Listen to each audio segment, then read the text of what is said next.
Hi everybody and welcome back to another video. Today we are in Matthew chapter 1 verses 6 through 17 and we're going to try to make it all the way through, so we better get started.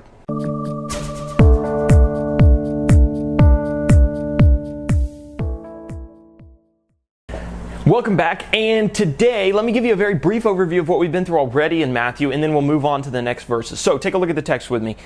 This is Matthew chapter 1, the very beginning of the New Testament, and we're looking at the genealogy of Jesus, all the way from Abraham to Jesus himself. And so the purpose we discussed of this genealogy is to prove that Jesus is in fact who he says he is, and he's a descendant of David. And so we talked about Abraham, Isaac, and Jacob, and the 12 tribes, and Jesus was from the tribe of Judah. Then in verse 5, we talked a little bit about Salmon and Rahab and Boaz and Ruth. And I promised that we would get to verse 6, which contains the name of Jesse. Jesse is going to give birth to this royal Davidic line that's going to go all the way to Jesus. And so look at this verse with me. Obed, who was the son of Ruth and Boaz, gave birth to Jesse. Let me get my highlighter out. Jesse there. And Jesse was the father of David. And David was the father of Solomon by the wife of Uriah. David is the second king of Israel, and he then gives birth to the third king of Israel, a very popular, very wise, very rich, very woman-crazy king, and that is Solomon. Verse 7, and Solomon was the father of Rehoboam. Rehoboam here is important because it was under Rehoboam's reign that the kingdom of Israel would divide. So we're talking around 900, maybe 950 BC, when Rehoboam was king, and he wasn't a very wise king like his father was. And under him the kingdom divided, and the kingdom divided into two nations then, Israel in the north and Judah in the south. All right, so Rehoboam was the father of Abijah, and Abijah was the father of Asaph, and Asaph the father of Jehoshaphat, and Jehoshaphat the father of Joram, and Joram the father of Uzziah, and Uzziah the father of Jotham, and Jotham the father of Ahaz, and Ahaz the father of Hezekiah, and Hezekiah the father of Manasseh, and Manasseh the father of Amos, and Amos the father of Josiah, and Josiah the father of Jeconiah, and his brothers, at the time of the deportation of Babylon. So we just ran through the entire history, like 400 years of kings of Judah. And obviously in 10 minutes we don't have time to go over all of them, but you can read about all of them in the Old Testament. So where I wanted to get down to is this statement right here. So from David, there's all these kings in between, and then there's the deportation to Babylon. So what happened was that all these kings were wicked. They didn't do their job right. They didn't honor the Lord, at least most of them. And because of that, the nation of Judah was punished, and they were shipped all the way to Babylon as their captives. And that happened in 606 BC. So, notice here, we've got about, from David, let's just give you a basic timeline. From David to the deportation to Babylon, we've got about 400 years. So that kind of frames up the Old Testament for us a little bit. The nation of Judah has to go to Babylon for 70 years. And that's where we read about the stories of Daniel and the stories of Ezekiel. So then after 70 years, they get to come home. And Zerubbabel, who you read about there in verse 12, he plays a role in that coming home. And so about from here, roughly, after Zerubbabel, we move down to about here, and this is what we would call the intertestamental period. So we're talking, 300 to 400 years here, roughly, if my pen wants to work. 400 years. That'll frame it up a little bit there for us. So let's take a look then at verse 12 and read down through the rest of these. I don't want to skip any verses.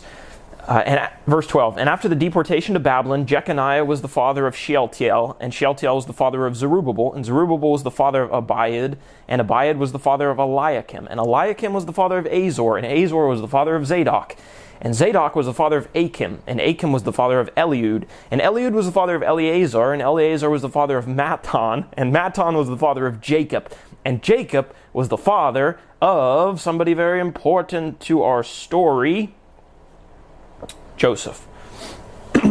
And Joseph was the husband of Mary, of whom Jesus was born, who is called Christ.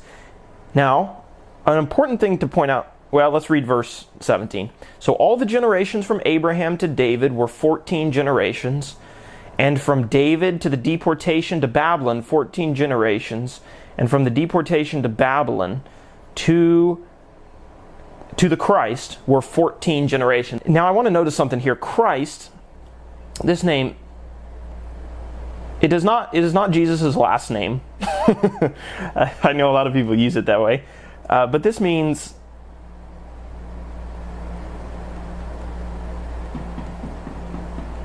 anointed. So Christ means anointed, which is really interesting. What we find is that the anointed one actually comes at the end of all of these kings. All these names in here after David, you look at these with me. We have David, who was the king, obviously. Solomon was a king. Rehoboam was a king. Abijah was a king. Asaph was a king. Jehoshaphat was a king. Joram was a king. Uzziah was a king. Jotham was a king. Ahaz was a king. Hezekiah was a king. Manasseh was a king. Amos was a king. Josiah was a king. And Jeconiah was a king, and then they went off to Babylon. So all these kings, or all these people were kings in Israel. They were the anointed ones to do the job of being a king. And if you look back to 1 Samuel chapter 8, we find the Israelites, back in the Old Testament, they get tired of God being their king. They're in this rebellious stage. They just got through the book of Judges, and they want a king to be like every other nation. And God tells them, I'm displeased with you, because you are rejecting me as your king and asking for a physical king. But he says, I'm going to give you one anyway. And their request doesn't blindside God. He expects it completely, and he knows it's coming. And he tells them, amazingly, fine, you want a king? I'll give you a king. We read in the book of Romans that the Old Testament and everything that we read there is kind of a schoolmaster to bring us to Jesus. It's teaching us a lesson that's going to help us appreciate what we're given in Christ more than if we had never gone through all of that blue screen of death. If we had never gone through the Old Testament, we would not appreciate Christ as much.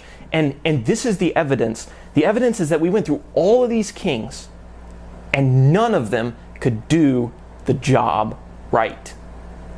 Even the best of them, even David, who we think of as a very, a relatively upstanding, morally person, could not do the job right. A lot of times we look at David and all we focus on is the beginning of his life. But if you read the second half of David's life, his life is in turmoil, the kingdom is in turmoil, his children are killing each other. He's done this thing with Bathsheba that's caused all these consequences, and the kingdom is not where it should be. And then Solomon gets a little bit worse with all his wives and the idols, and then from there it just goes.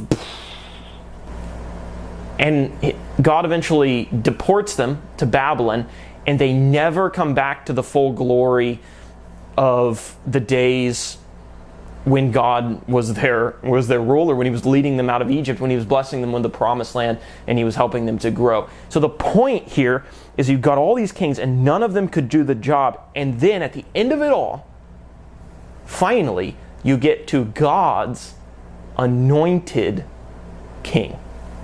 And that is Christ. And so we will look at the birth of the Son of God, the anointed king of God's people. Finally, we're here. Finally, we're here. After all this hardship, after all these struggles in the Old Testament, the King has come, and we'll read about that and study it in the next lesson. So thanks for tuning in. I went 12 minutes. I'm still long, but we'll figure it out. Thanks.